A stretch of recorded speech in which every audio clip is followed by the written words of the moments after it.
Udah, mulai. Ustaz, lu masih ada nama menstruasi itu. Lu kenapa yang cowok? Habis sendirian. Ini udah direkam belum? Udah. Udah dari tadi ya. Kalian ketahuan tuh. Ayo, Assalamualaikum. Assalamualaikum warahmatullahi wabarakatuh. Waalaikumsalam warahmatullahi wabarakatuh. Kami dari kelompok 7 ingin mempresentasikan mengenai siklus menstruasi, pembuahan kehamilan, persalinan, dan terjadinya anak kembar. Wih. Oh ya, nama belum perkenalan. Nama saya Laila Salwa. Nama saya Anastasia. Nama saya Nabila Ika. Nama saya Rifki Afif. Hai, Lanjut. Di PPT kami ada 3 materi. Yang pertama ada siklus menstruasi, 2 pembuahan, kehamilan, dan persalinan. Yang ketiga ada terjadinya anak kembar. Nah, saya akan menjelaskan tentang siklus menstruasi. Apa sih menstruasi itu?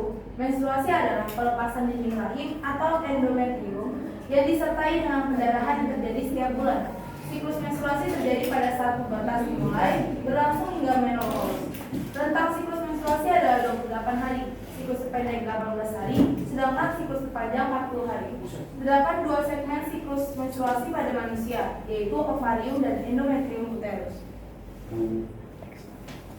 Siklus yang pertama ovarium, ada 2 fase. Yang pertama fase folikel. Pada fase ini, hormon reproduksi bekerja mematangkan sel telur agar siap untuk proses ovulasi atau pengeluaran sel telur dari hidung telur. Waktu rata-rata fase ini kisaran 10-14 hari. Yang kedua ada fase luteal. Fase luteal adalah fase dari ovulasi hingga menstruasi dengan rata-rata 14 hari. Kedua ada siklus endometrium uterus. Ada 2 fase juga. Yang pertama fase menstruasi. Fase menstruasi terjadi selama 3-7 hari. Pada fase ini, lapisan dinding rahim dan sel telur akan menurun menjadi darah menstruasi. Banyaknya darah yang keluar selama masa menstruasi ini bisa berkisar antara 30-40 ml. Selama 3 hari pertama, darah menstruasi yang keluar akan lebih banyak. Pada masa ini, wanita biasanya akan merasakan nyeri atau kram di bagian panggul, perut, dan punggung. Meski memicu rasa sakit, kontraksi yang terjadi sebenarnya berfungsi untuk mendorong dan mengeluarkan lapisan dinding rahim yang luruh menjadi darah menstruasi. Kedua ada fase proliferasi. Fase proliferasi adalah fase kedua siklus uterus saat estrogen mempengaruhi lapisan rahim agar tumbuh dan berproliferasi. Pada fase menstruasi dinding rahim luruh, pada fase ini bagian tersebut akan kembali menebal. Yang ketiga ada fase sekresi atau luteal. Pada akhir fase ini, endometrium secretorius yang matang dengan sempurna mencapai ketebalan seperti bludru yang tebal dan halus. Endometrium menjadi kaya dengan darah dan sekresi kelenjar untuk mendukung kehidupan embrio jika terjadi pembuahan dan implantasi. Namun, jika tidak terjadi pembuahan dan implantasi, endometrium akan meluruh dan terjadi pendarahan. Lalu, saya dikenal dengan dimulainya fase G. Berikut beberapa hormon-hormon pada fase siklus menstruasi. Yang pertama estrogen, kedua progesteron, yang ketiga perangsang folikel atau FSH, yang keempat lutein atau LH, dan yang kelima pelepas gonadotropin atau gonadotropin releasing hormone GnRH. Lanjut. Yang kedua ada pembuahan, kehamilan, dan persalinan. Yang pertama ada pembuahan atau ventilasi. Ventilasi adalah proses pembuahan di mana terjadi peleburan inti sel gamet laki-laki atau sperma dalam inti sel gamet perempuan atau ovum, menghasilkan sel baru yang disebut zigot.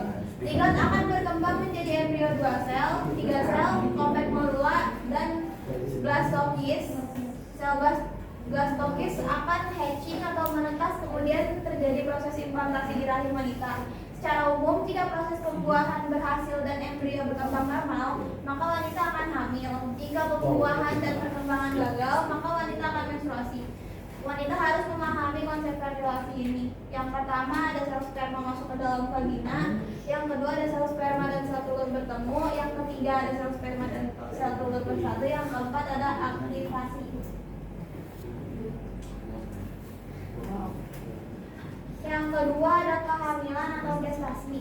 Setelah terjadi fertilisasi dilanjutkan oleh masa gestasi atau kehamilan, yaitu perkembangan embrio menjadi janin hingga kelahiran bayi. Kehamilan berlangsung selama 266 hari atau 38 minggu dari waktu fertilisasi hingga kelahiran.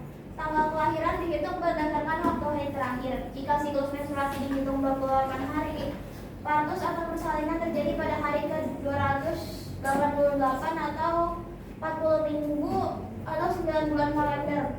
2 minggu pertama setelah fertilisasi, zigot membelah diri secara mitosis dengan cepat menjadi 2 sel, 4, 8, kemudian 16 sampai 32 sel yang berbentuk seperti bola padat, disebut sebagai morula. Morula tumbuh menjadi blastosit yang berisi cairan blastozoel. Plasenta berfungsi sebagai sistem pencernaan, pernapasan, dan ekskresi bagi janin. Yang ketiga ada masih di kehamilan atau gestasi. Janin dilindungi oleh beberapa membran, yaitu yang pertama ada inang atau ketuban, berfungsi melindungi janin dari guncangan, perubahan suhu, serta membuat bayi bergerak dengan bebas. Yang kedua ada kantong kuning telur atau saccus vitellinus, berfungsi sebagai organ pencernaan dan pernapasan awal, membentuk sel-sel pembuluh darah dan pertumbuhan gonad primitif embrio. Yang ketiga ada chorion, merupakan membran terluar yang membentuk fili chorionik atau jodoh endometrium dan plasenta serta menyekresikan hormon HCG. Yang keempat ada allantois, merupakan membran yang mengandung banyak pembuluh darah dan membentuk tali pusar. Sel-sel blastosit bagian dalam berkembang menjadi embryoblast yang memiliki 3 lapisan jaringan dasar, yaitu yang pertama ada ectoderm atau lapisan luar akan membentuk sistem syaraf, indra kulit, dan kelenjar endokrin. Yang kedua ada endoderm atau lapisan dalam membentuk saluran pencernaan dan pernapasan. Yang ketiga ada mesoderm atau lapisan tengah membentuk sistem rangka, urinaria, sistem sirkulasi, dan sistem reproduksi.